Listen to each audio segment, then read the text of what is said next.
Nabi kata kalau aku sempat tahun depan aku akan puasa 9.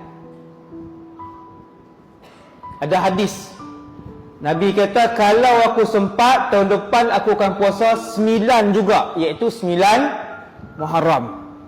Maka sahabat-sahabat pun tengok Nabi tak sempat, maka sahabat-sahabat puasa 9 dan 10, 2 hari, iaitu Khamis dan Jumaat yang nak main ni, 25 Jun dengan 26 Jun. Kemudian ada satu lagi hadis lain, sahih juga, pun sahih juga. Nabi kata kalau sempat puasa sehari selepas Ashura, maka puasa sunat juga ada 11 Muharram. Gabung semua hadis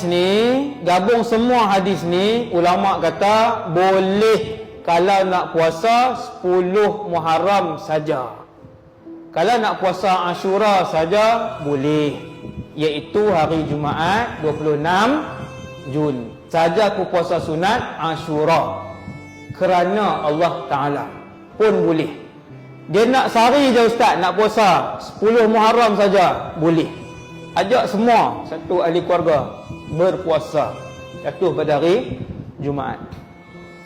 Kalau nak buat 2 hari boleh tak? Boleh. Dia nak buat Khamis dan Jumaat boleh, 25 Jun, 26 Jun, iaitu 9 Muharram dan 10 Muharram pun boleh. Itu cara yang kedua.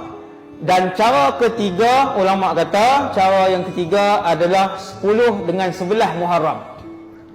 10 dengan 11 Muharram jatuh hari Jumaat dan hari Sabtu, iaitu 26 Jun dan 27 Jun. Yang keempat, dia tak puasa langsung. Khamis pun dia bukan, Jumaat dia pun bukan, Sabtu pun dia bukan. Inna lillahi wa inna ilaihi raji'un. Kita tengoklah Allah nak pilih kita yang mana. Pagi ni saya sebut termasuk diri saya. Kami pakat berdoa, kita pakat berdoa dalam majlis ilmu ni, wahai Allah, muliakan kami dengan puasa-puasa sunat tersebut. Amin ya rabbal alamin. Kita akan tengok nanti siapa yang Allah sayang. Dia tak kira lah sibuk ke tak sibuk ke, dan ke terlupa ke tak dan ke apa ke. Tengok siapa Allah pilih.